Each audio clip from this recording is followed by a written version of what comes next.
realfaith.org.au. I really had this interesting conversation with God. I said, God, I'm frustrated. I wanted to do mission work. Now what am I meant to do? I haven't got anything to do. And I really felt like I just heard this, I guess a voice in my head in a way saying, well, what do you like to do? And I'm like, well, biking. and then he said, well, and I'm thinking, so what do I do? Welcome to Real Faith, conversations about the impact faith has on our lives and the challenges we go through, helping us today and giving us hope for tomorrow. That's real people, real life and real faith with Eric Scatterbo. Well, today we have part 2 of our conversation with Lisa Mellor, who's been sharing with us her life journey and how she's been combining her love for riding motorcycles with her love for serving the Lord in various places in the world. Today we'll hear more of where the road of life has taken her and how she became the first female national coordinator of Australia's Christian Motorcyclists Association. That's all coming up today as Lisa continues to share her story in our Melbourne studios. And then from Madagascar, you eventually went to Thailand? Yeah, it wasn't like straight away. I came home from Madagascar and a couple of years and did some more midwifery. Mm-hmm. And learned a few more skills, and then went travelling to, really I wanted to go trekking in Nepal, which I did. Mm-hmm. And just a bit of an adventure? Yeah, meet a friend over there and go up to Everest Base Camp and enjoy that sort of thing. Yeah. But you go to Nepal through Thailand. Mm-hmm. And I came back through Thailand, and a friend of mine had said to me, you make sure you go up to Chiang Mai and visit this orphanage for HIV kids. And I thought, okay, well, I want to go up to Chiang Mai anyway, so I did, and I went to visit this orphanage and stayed there for a day, just nursing babies and being with the kids. And at the end of the day, I sort of said, I don't know, I just didn't really want to go home yet. Something about those kids, huh? Well, and it was something to do with where I was at the moment, that time too, Eric. I was a bit off track again. As I said, it can be a constant struggle in a way. Your walk with the Lord you're talking about. Yeah. So you rededicated your life, but you were still vacillating back and forth a bit? Struggling with, I don't know, a problem that just seemed to keep popping up for me, a relationship problem. Anyway, I just didn't want to go home yet. And an obvious question would be, were you lonely? Yes, in a way I was, yeah. And I just thought this was a good place, and I said, do you want any volunteers? And the director and the volunteer coordinator both said to me, no, because as I found out later, they usually got people to come, not just blow in, which is fair enough. Mm-hmm. They got them to apply from their own country and basically give a reference and all that sort of thing. And so I happened to mention where I was staying, and a couple of days later I got a message from the volunteer coordinator, and she said, were you fair dinkum? Because she was actually an Aussie. Oh, okay. And she said, were you fair dinkum about volunteering? And I said, yes, I was. She said, well, come back and see me. So I went back, and she said, look, I've had somebody had to go home suddenly for family reasons. How about we take you on, and after a week or so we reassess? And I said, sure. And so we did that, and that kept going on for a couple of months, and then she'd say, right, I think we're okay together, so basically you tell me if you ever you think you need to go home. Well, I stayed there for 20 months. Oh, wow. Yeah. So you didn't go back home and get things and come back? No. You just stayed there? Yeah, I just stayed there. And it worked out okay? Same thing. I got a bike, of course, which was just some sort of a little trail bike thing. Had to be a bit different from the local scooters that were running around. It was MTX. I got it from another misho who was leaving. Or anyway, yeah. So you were happy you had your motorcycle? I had a motorcycle. Yeah, I could fang around Chiang Mai and take the volunteers on the back who wanted to go to town or whatever like that. Yeah. So it was good. Yeah, it was a good time. And it was a time when I could refocus on God again. met an amazing woman at the church there that I went to who helped me refocus, and basically she was a good counsellor, and she just helped me work through things. I won't go into too much of that, but she was brilliant, and she didn't charge me because I hadn't really had no money being a volunteer there. But really helped you strengthen your faith. Yes, and I went to 2 churches while I was there. I went to the big church that we all went to, and I went to one run by some Aussies, Christian Outreach Centre people, and got to know the girls who were doing the medical missions. So that was fun. I went out with them once or twice as well. So that was a good experience in more ways than one. You were helping the orphans, and that was fulfilling for you, but also for you personally, it sounds like you were better grounded in your faith after that. Yes, yeah, it was. And it just puts your focus off yourself when you see these kids who are who have been abandoned because they either their parents had HIV or they had it. So they were abandoned and they couldn't basically get adopted if they had HIV.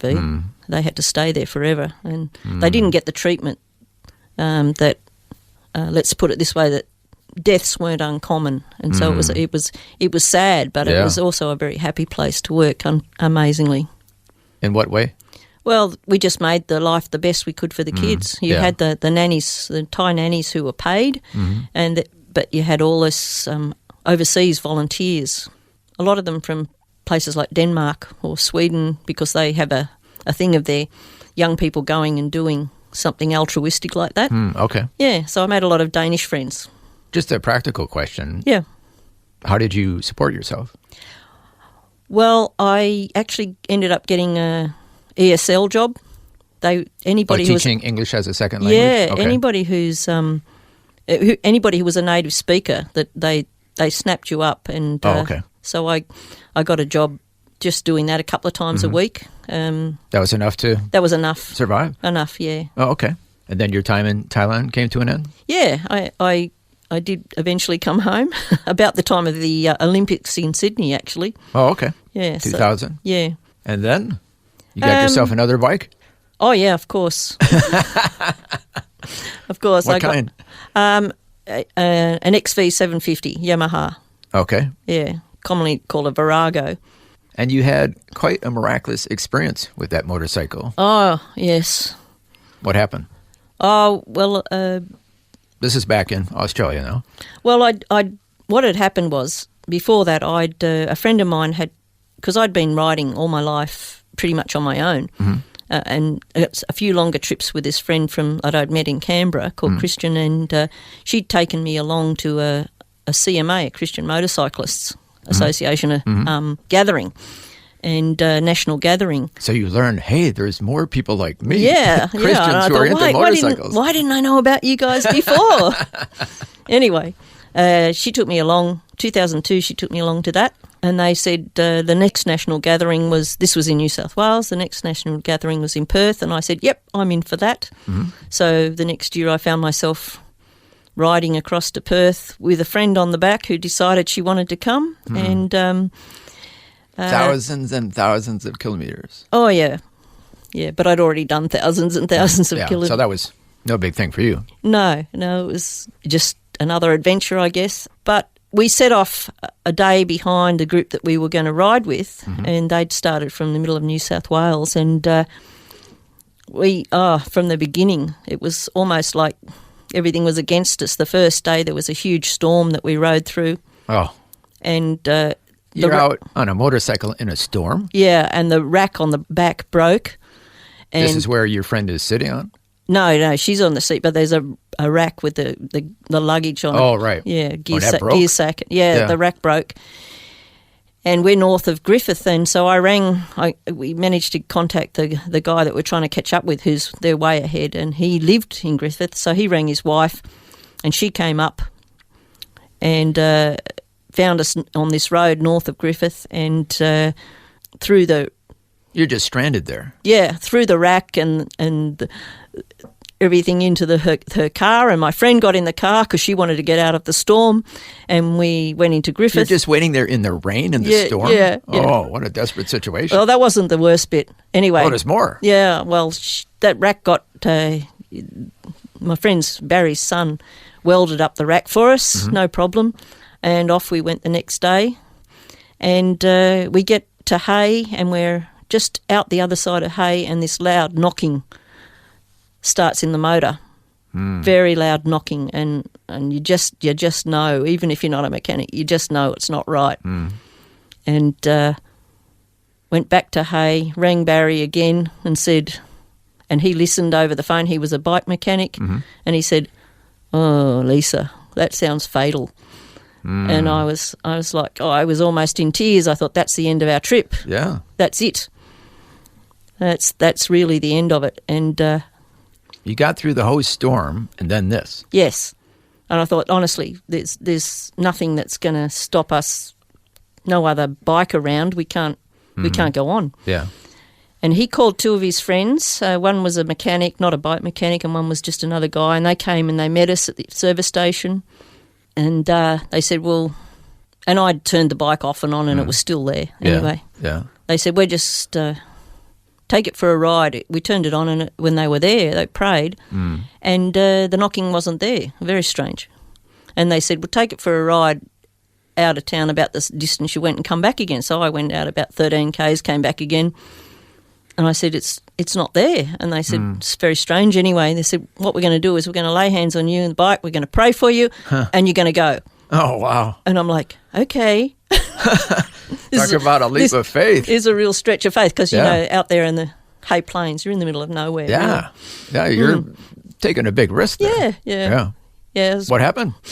Well, first of all, my friend puts a helmet on backwards, and I thought she was mucking around to try and lighten the mood, and I got angry with her. I said, stop mucking around, Hill. Stop mucking around. And she said, I'm not. She said, it's all black. And she was so inexperienced that she had literally put the helmet on backwards. I'm not experienced at motorcycles, but at least I would have got that right. Yeah. So that's pretty funny. Anyway, so we went on, and of course the others were praying for us as well, and we caught up with them. And Oh, you did? yeah. Oh, wow. Yeah, so we got caught up with them at Mildura. They waited for us, and we went on together and had a great trip across the Nullarbor, over to Perth, had our national gathering. Yeah. Yeah. Our guest today is once again Lisa Mellor, who's been involved in Australia's Christian Motorcyclists Association for several years. We'll hear more of Lisa's story, including some of her motorcycle road trip adventures. That's all coming up when we return right here on Real Faith. The word for today is Australia's most widely read daily devotional, designed to give you practical teaching to keep you focused on your relationship with Jesus. Read it online or subscribe to the free printed edition at thewordfortoday.com.au. You're listening to Real Faith, conversations with real people about how God works in their lives. If you want to know more about integrating faith into your life, our website is realfaith.org.au. Just go to the website and you'll find helpful articles about the impact faith can have on your life. Once again, that's realfaith.org.au. Welcome back. I'm Eric Scatabo, and today, once again, I'm chatting with Lisa Mellor, who's been involved with Australia's Christian Motorcyclists Association for several years and was their national coordinator for 6 years. Now here's more of Lisa sharing her story. So that began your association with the Christian Motorcyclists Association? Yeah. I never missed, apart from when I went to Africa, I never missed a national gathering again, and I got involved in my local group. Yeah. So that was great fellowship with like-minded Christians? Yeah, and it was people with the same passion, passion for God and a passion for motorcycles. So it stood to reason that that's what I wanted to do and stay with. Yeah. But you had yet another overseas adventure. Tell us about that. Yeah, well, I still had a heart for missions, for sure, and I was actually going to go with an Australian group to another. Well, I did. I went with them to Burundi, and but that was brief, just to help. Burundi went through the same genocide as Rwanda, and a minister, like a government minister there, who's a Christian, invited us to come and to help look at what was needed medically and educationally. So I was the medical person, and we were taken all around Burundi, and it was only a few weeks, but it was very interesting to try and give them an idea to build the country back up, because they, been left in a fairly poor state. And then I was meant to go on to another country, and the other people that I was meant to go with, it fell through. I'm over in Europe, and they just suddenly said, no, we're not going. And I'm already on my way, Oh, wow. What'd you do? Well, I was in Denmark because I went for a midwives conference. I thought I'd combine it with the trip. I thought I can do that, and that helps me pay my way over there. And I went to a midwives conference, so I was in Copenhagen, and one of my Danish friends that I'd made in Thailand contacted me and said, you have to come over to Aarhus, where she lived. I said, why? She said, because the mission that I work with are interested in, asking if you do this work for them. They want to interview you, basically. And I said, I haven't got the money. I really didn't. I was really just doing it bit by bit. And I said, I haven't got the money to catch the train across to Aarhus. She said, they'll pay for your train fare. So I went to Aarhus and had this interview, and they said, we think you're perfect. We want you to go to Nigeria and be the Danish host couple. And I said, number one, I'm not Danish, and number two, I'm not a couple. And they said, oh, yeah, we know, but the couple that are there have left, and we've got these young people. We need somebody to be the person to look out for them. Yeah. So that's how you got to Nigeria? Yeah, that's how I got to Nigeria. And I understand you had some adventures there. On cliff sides, is that right? Oh, well, it started with these young faces. people. Yeah, I started with these young people, and I was based in a city called Jos, and I worked with them for 3 months, and I did 2 lots of that. And then I got to know an older missionary named Reki, who had been there for 40 years as a nursing out in the much more remote area, and she invited me to go with her. So the next trip I went out with her to this little village called Dhaka, where she built a hospital, built a house. She did? Yes. Oh, wow.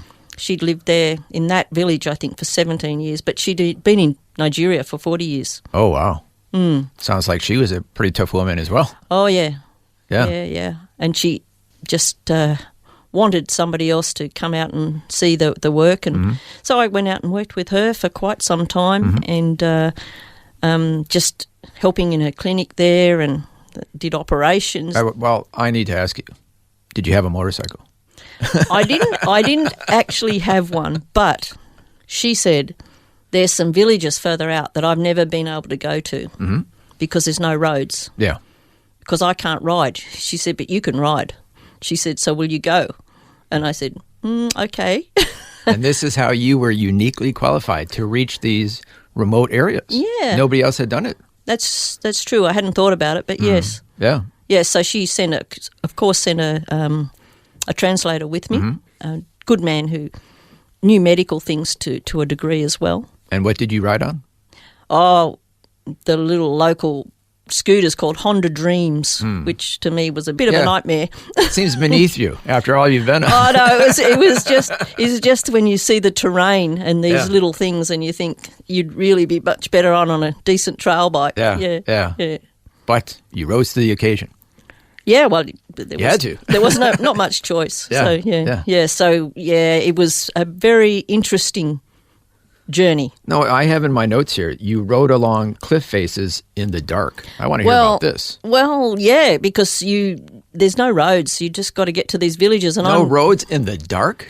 Well, I guess we just ran out of daylight because it was very rough, and going down through deep river crossings, oh my goodness, creek crossings, I guess, and getting stuck in the sand and everything, and all these people suddenly appearing and pushing you out and helping you. Yeah. Oh, that's good. And then I was glad it was dark, actually, because honestly, I didn't know it dropped away so steeply, and I'm just following this guy along this track, and I find out later that it's How high up were you? Oh, I don't know, but it was better that you didn't know. Better.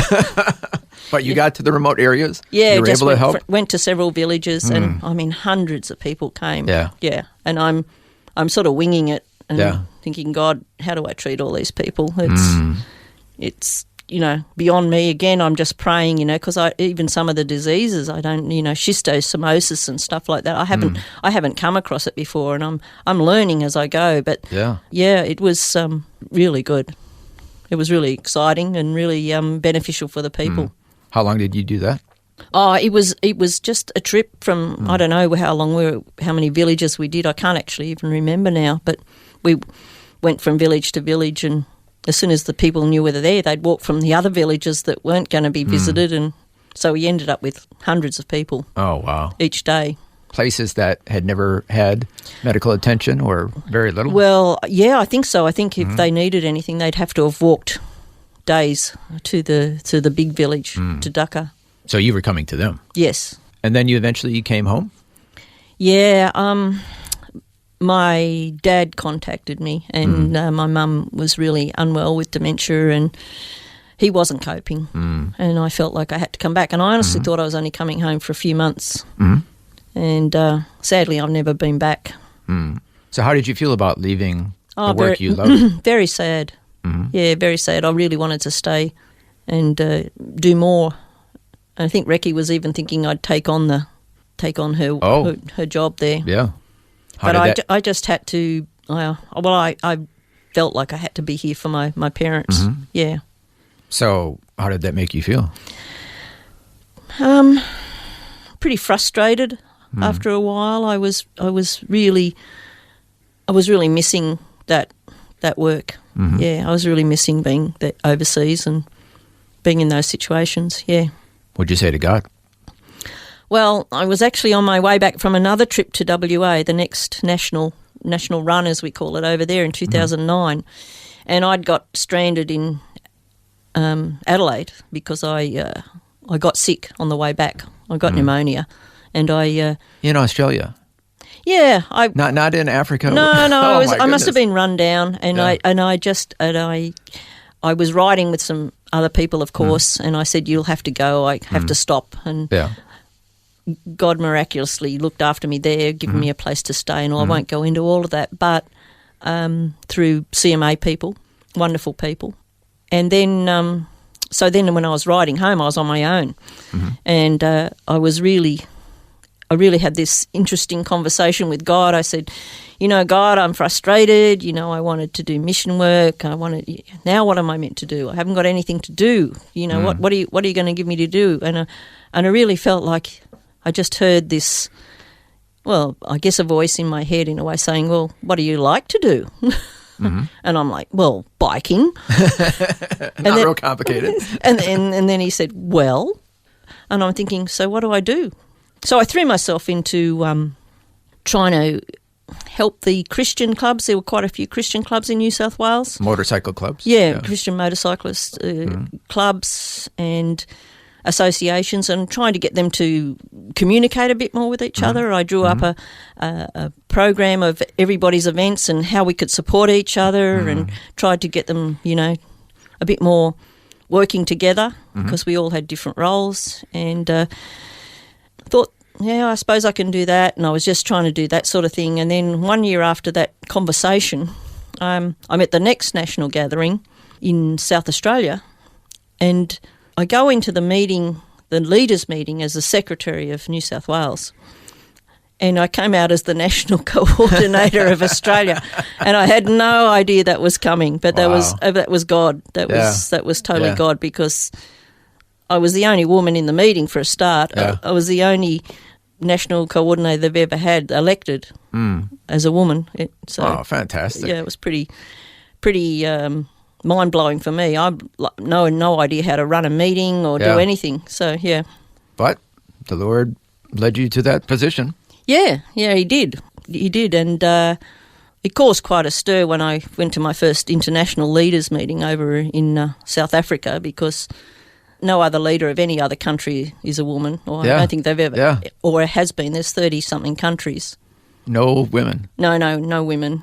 So you're unique. yeah. The European guys thought it was great.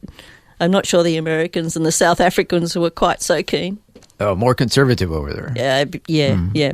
Well, unfortunately, we're running out of time, but we should say that you were the leader, the national coordinator of the Christian Motorcyclists Association in Australia for 6 years. Yeah, 2-3 year terms, yeah. And then eventually you got married. In I our did. remaining time, tell us about that. Well, yeah, well, that's how I met my husband, actually, because he was in CMA in South Australia, I was in CMA in New South Wales, and of course, once a year we all get together, so it was a very gradual getting to know each other from 2008 when we first met till 2014 when we worked together in a bigger bike group called Ulysses. They have a big gathering, and we had a week-long time together, a group of CMA people running a tent there to be a witness to the other bikers. Yeah, an outreach, and we got to know each other. And he sort of, after that, he started travelling. He started travelling to New South Wales, and I started travelling to South Australia to visit each other. Yeah. And we eventually got married. It took a long time, but eventually got married in 2017. Now, typically when a motorcyclist has a girlfriend or a wife, they ride on the back. Yeah, I suppose the majority. No, I can't do that. That's not for you. I tried. I did. I've done it the odd time, but no, I don't. You had to have your own motorcycle. I don't cope well on the back. No, I'm not a good pillion. Thank you so much, Lisa Mellor, for sharing your story with us. Thanks, Eric. It was interesting. I hope it wasn't too painful for you. Oh, it was good. It was good. Yeah. Well, that was part 2 of my conversation with Lisa Mellor, who's been involved with Australia's Christian Motorcyclists Association, or CMA, for several years and was their national coordinator for 6 years. If you'd like to find out more information about that organization, you can go to their website. It's national.cmaaus.org. Once again, that's national.cmaaus.org. Thank you so much for joining us for part 2 of Lisa Mellor's adventurous story. And until next time, I'm Eric Scottivo. So long, and God bless. You've been listening to Real Faith, and if you have any questions or comments, you can send us a message through our website, realfaith.org.au. That's realfaith.org.au. Real Faith is a production of Vision Christian Media. This program is a production of Vision Christian Media. To find out more about us, see vision.org.au.